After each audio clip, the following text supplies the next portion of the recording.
Hello and welcome to the Pre-Game Network News Hole, a series where we recap a few things we heard throughout the week. Not necessarily everything and all the big news you'd expect, but a few things we heard and thought were interesting. This episode is for the week of August 7th, 2022. Let's get started. At the beginning of the week on August 7th, Activision and its cabal of Call of Duty developers announced Call of Duty Next, a digital event that will go over what they describe as the imminent future of Call of Duty. This will include Modern Warfare 2, the next Call of Duty Warzone, and Project Aurora, which is a mobile Warzone experience of which we currently have little information. The event is scheduled for September 15th and will feature a full Modern Warfare 2 multiplayer reveal, which will be followed by streamers playing games in real time, because that just went so well for Modern Warfare 2019. On top of the announcement of this event, the schedule for the beta was also shown, and will kick off the day after on Friday the 16th.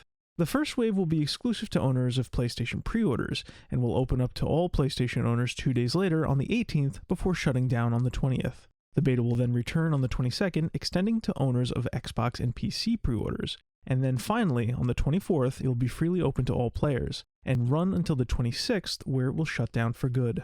The time between then and now will be filled by behind-the-scenes intel drops created by the developers at Infinity Ward, which will cover various topics and features. The first of which is already available and goes over the design decisions behind the new map, Farm 18.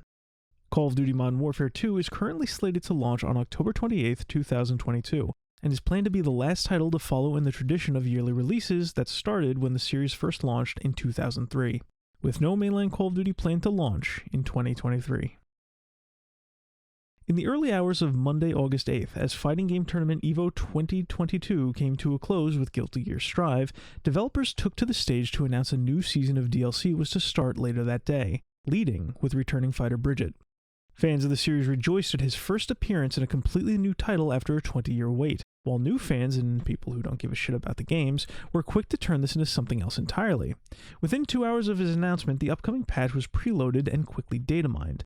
Minutes later, after multiple people went through the data, cultural discrepancies and out-of-context story elements conflicted with aspects of his existing history, which led to an argument over his gender, a clearly uncontentious topic in current year. Civility reigned as both sides of the gender argument took to the field of discourse, armed with varying levels of smugness, narcissism, ignorance, and blind rage, as both sides fought to claim him as theirs while dismissing the claims of their opposition, as well as just letting everybody know how they felt. As the growing controversy spilled into the week proper, more and more people threw their opinions into the ring, eventually dragging in actual fans of the series and fans from outside of the English regions, where this apparently had not been an issue. It is unclear if the development team at Arc System Works will eventually comment on this situation. However, in the end, it doesn't matter, as this argument has already bled into the front pages and back rooms on all forums, image boards, social media platforms, review sites, and every other type of online community and discussion where both the Guilty Gear series and Bridget himself are topics, and it is likely to stay for the foreseeable future regardless of any official stance on the matter. Meanwhile, as the initial dust settled and everybody had the opportunity to play the game and seek out context, there was an answer to be found in the entire mess, but more importantly we learned something else. Ambiguity and nuance, or even the guise of it, and even when done appropriately, is something the gaming community cannot currently handle, as interested parties will do whatever is possible to further murder escapism. At the end of the week, publisher THQ Nordic held a showcase displaying the various projects from the multiple developers currently working with Embracer Group IPs. This included footage from games like Jagged Alliance 3, the Gothic remake, Destroy All Humans 2 Reprobed, as well as the tease of a new South Park game. But arguably, the biggest announcement was the return of survival horror classic Alone in the Dark, in the form of a reimagining. The game will use the original premise, settings, and characters, but intends to take the story down a different path, with all new enemies, over-the-shoulder gameplay, and new writing.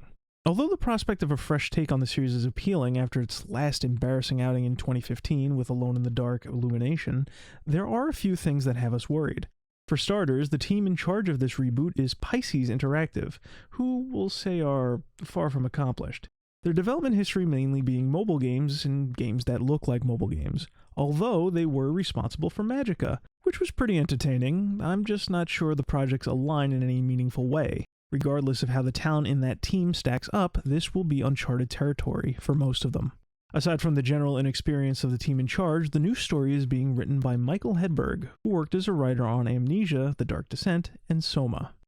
Now, based on your personal experience with survival horror and its modern tumorous counterpart, psychological horror, you may or may not have just rolled your eyes. But the quality of those titles aside, it's worth pointing out that all three games are drastically different, not just in things like setting and tone, which are important, but also in just how much writing and in what style is present in each of them. This seems like another mismatch. Needless to say, the team has a lot of internal hurdles to overcome if they hope to create a reimagining that lives up to the legacy behind the Alone in the Dark name. But there are external hurdles too, as the final product will need to compete with, or at least stand out among, other offerings like the Dead Space remake, various new Resident Evil titles, and more than a few strong new contenders like the Callisto Protocol. While I personally won't be holding my breath for this one, I hope they are up to the task and we receive a return that rates above passable. Lastly, in more industry-related news, internal documents pertaining to the potential acquisition of Activision-Blizzard show Microsoft is claiming that Sony has been paying publishers and developers blocking rights as a means to prevent them from putting their games on Microsoft's Game Pass subscription service, something most of us thought was probably happening anyway. It's worth noting that Sony has never been subtle in their previous moves against Game Pass and exclusives in general. Originally, when Game Pass first launched, Sony was quick to show skepticism of the service's potential and opted to make slight improvements to its PlayStation Now streaming service instead, not releasing their own competing service until June of this year, 5 years after Game Pass released.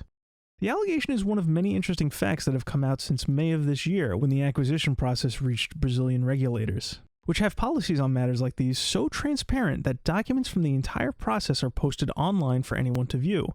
So if you speak Portuguese, have at it. Beyond that, it's not really news that all companies make moves behind the scenes to hold on to, acquire, and create new exclusives, but it is interesting to see such a direct accusation from one of the largest companies in the space to another. And that does it for another week of the Pre-Game Network News Hole. If you encounter anything you think we'd find interesting throughout the following weeks, send it our way. Thank you for listening. Have a great week. We'll see you next time.